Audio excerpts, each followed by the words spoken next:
కీర్తన గ్రంథము 119వ అధ్యాయము 63వ వచనం చదువుకుందాం. కీర్తన గ్రంథము 119వ అధ్యాయము 63వ వచనం చదువుకుందాం. నీ యందు భయభక్తులు గలవారికందరికి నీ ఉపదేశములను అనుసరించే వారికి నేను చెలికాడను. ఇక్కడ కీర్తనకారుడు ఏమంటున్నాడంటే, ప్రభువా, ఎవరైతే నీ యందు భయం భక్తి కలిగి ఉన్నారు, ఎవరైతే నీ యొక్క ఆజ్ఞలు అనుసరించి నీ వాక్యం ప్రకారం జీవిస్తున్నారో అలాంటి వారంటే నాకు ఇష్టము, అలాంటి వారంటే నాకు సంతోషము, అలాంటి వారితో నేను సహవాసం చేస్తాను అని అంటున్నాడు. ఇక్కడ చూడండి, ఇదే కీర్తనకారుడు 53వ వచనంలో ఇంకొక మాట అంటున్నాడు. కీర్తన గ్రంథం 119వ అధ్యాయం 53వ వచనం చూస్తే, నీ ధర్మశాస్త్రమును విడిచి నడుచుచున్న భక్తిహీనును చూడగా నాకు అధిక రోషం పుట్టుచున్నది. ఇక్కడ దేవుని యొక్క వాక్యం చూస్తే కీర్తనకారుడు ఏమన్నంటే, భక్తిహీనులు అంటే దేవుణ్ణి ఎరగని వారు, యేసుక్రీస్తుని ఎరగని వారు, ఆయనందు విశ్వాసం ఉంచని వారు, విచ్చలవిడిగా జీవించేవారు, దుష్టులు, దుర్మార్గులు, ఇలాంటి వారిని వాళ్ళు చూస్తున్నప్పుడు నాకు అధిక రోషం పుట్టుచున్నది అంటున్నాడు. నాకు అసహ్యం వేస్తున్నది. అలాంటి వారిని చూస్తున్నప్పుడు నాకు అధిక రోషం పుట్టుచున్నది అంటున్నాడు.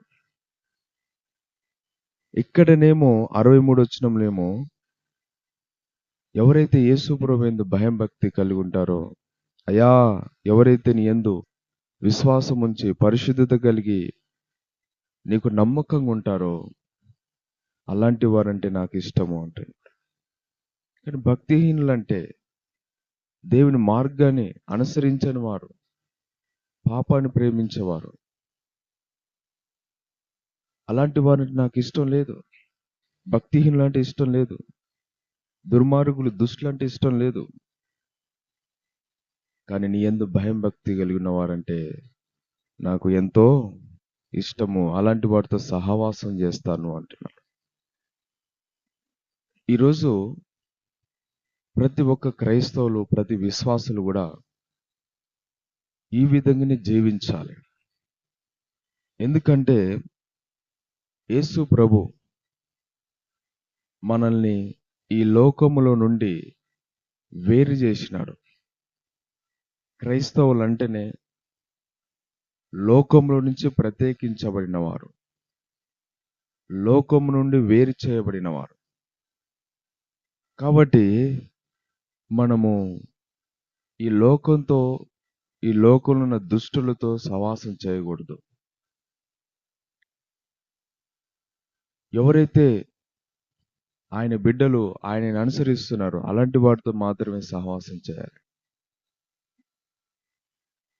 మీరు ఇప్పుడు ఒక జాబ్ చేస్తున్నారు. ఆ జాబ్ చేస్తున్నారు కాబట్టి అక్కడ అందరూ దేవుడిని నమ్ముకున్న వారే ఉండకపోవచ్చు. కాబట్టి మీ జాబ్ మీరు చేసుకోవచ్చు, మీ పని మీరు చేసుకోవచ్చు, మీ వ్యాపారం మీరు చేసుకోవచ్చు, మీ బిజినెస్ మీరు చేసుకోవచ్చు. కానీ వాళ్ళ యొక్క మార్గములో వాళ్ళ ప్రవర్తనను వాళ్ళని అనుసరించి నడవకూడదు.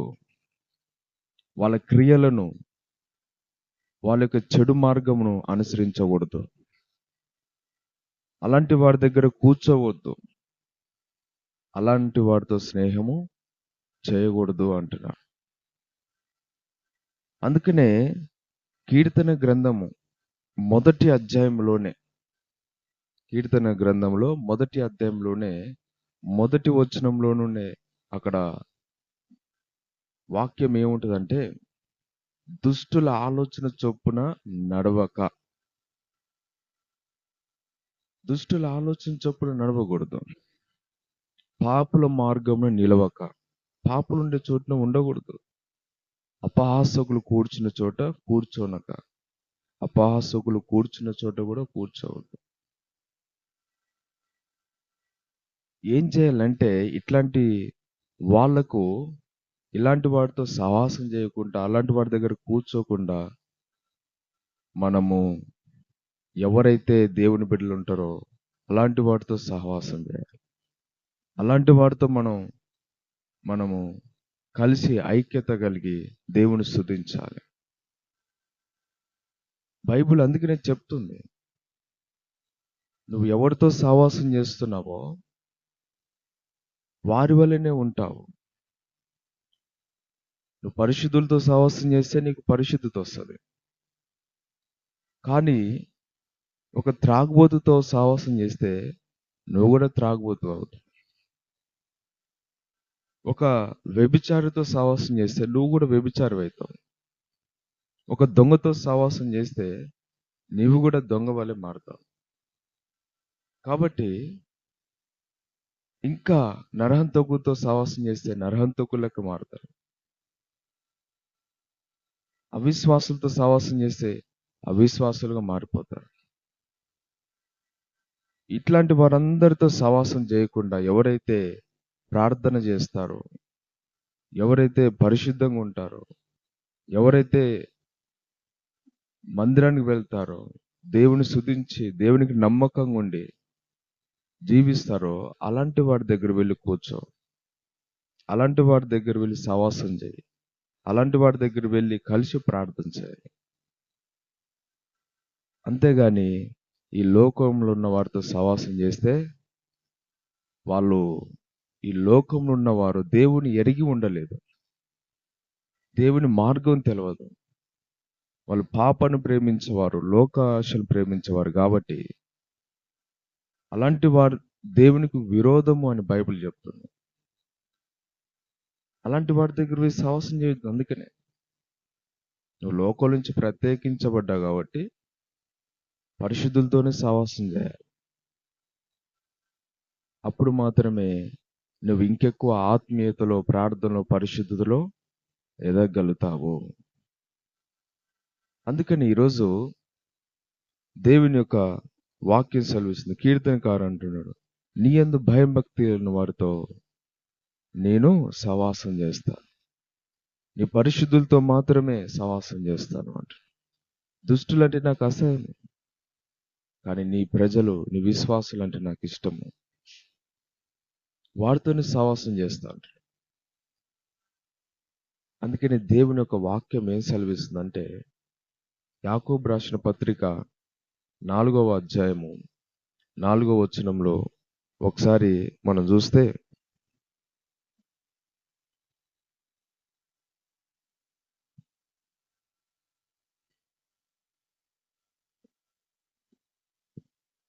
యాకోబు రాసిన పత్రిక 4వ అధ్యాయము 4వ వచనం చూస్తే, వ్యభిచారులారా, ఈ లోక స్నేహము దేవునితో వైరమని మీరు ఎరగరా?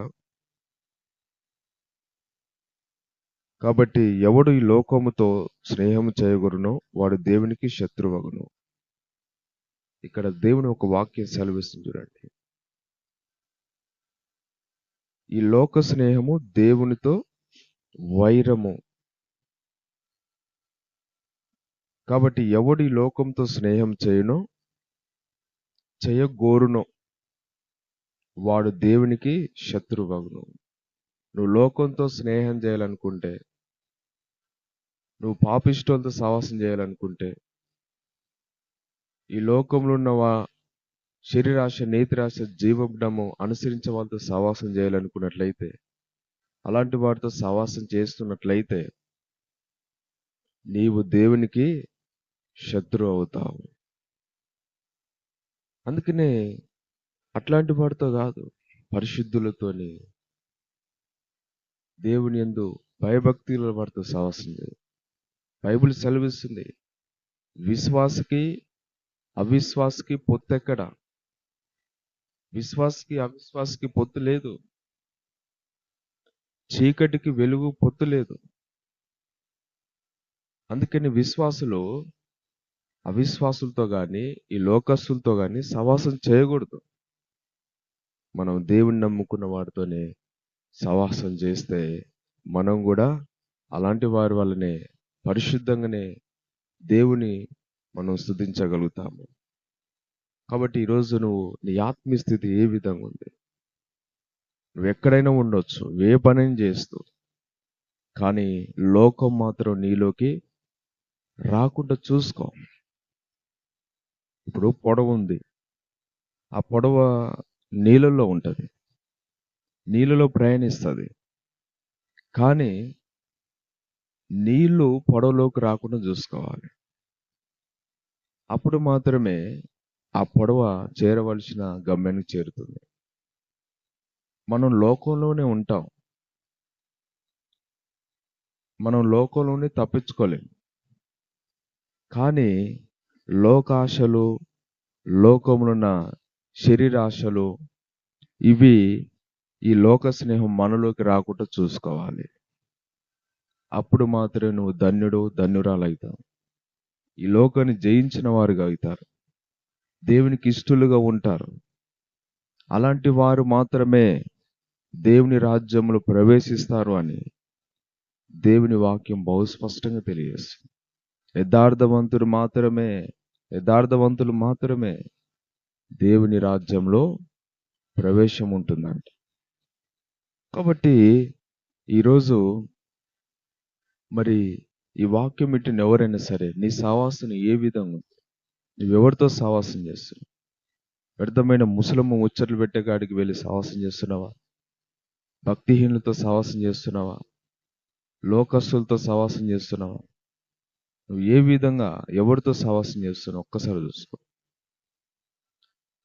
ఈరోజు మనం ఎవరైతే ప్రార్థన చేస్తారో, దేవుని విశ్వాసం ఉంచుతారో, దేవుని వాక్యం ప్రకారం జీవిస్తారో, మందిరానికి వెళ్తారో, మరి ఎవరైతే విశ్వాసులు నమ్మకమైన విశ్వాసులు ఉంటారో అలాంటి వాడి దగ్గర వెళ్ళి కలిసి ప్రార్థన చేయి. అలాంటి వాడి దగ్గర వెళ్ళి దేవుని స్తుతించు, దేవుని ఆరాధించు. కానీ లోకస్తుల దగ్గర పోయి అందరిలాగా నువ్వు కూడా కూర్చొని ఎక్కడెక్కడో మాటలు మాట్లాడడం, వ్యర్థమైన పనులు చేయడం, అపవిత్రులుగా మారడం, దుష్టుల మార్గులు నడవడం, ఇది దేవునికి శత్రువుకంగా చేస్తుంది. నువ్వు కూడా దేవుని శత్రువు అవుతావు. ఇంకా అప్పుడు నువ్వు రక్షించబడి ఏం సుఖం? నువ్వు విశ్వాసి కావిగా.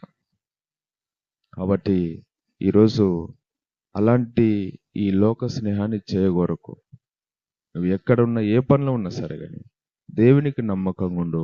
పరిశుద్ధులతో సహవాసం చేయి. పరిశుద్ధులతో సహవాసం. మందిరానికి వెళ్ళు, అక్కడ పరిశుద్ధులు ఉంటారు. ఎక్కడైతే ప్రార్థన చేస్తున్నారో అక్కడ వెళ్ళు, ఎక్కడైతే దేవుణ్ణి ఆరాధిస్తున్నారో అక్కడ వెళ్ళు.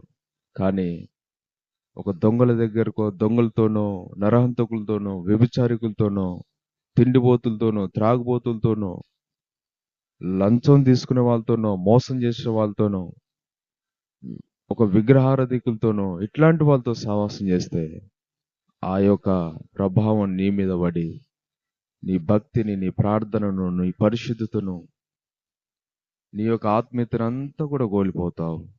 నువ్వు దేవునికి శత్రువు అయ్యే అవకాశం ఉంది.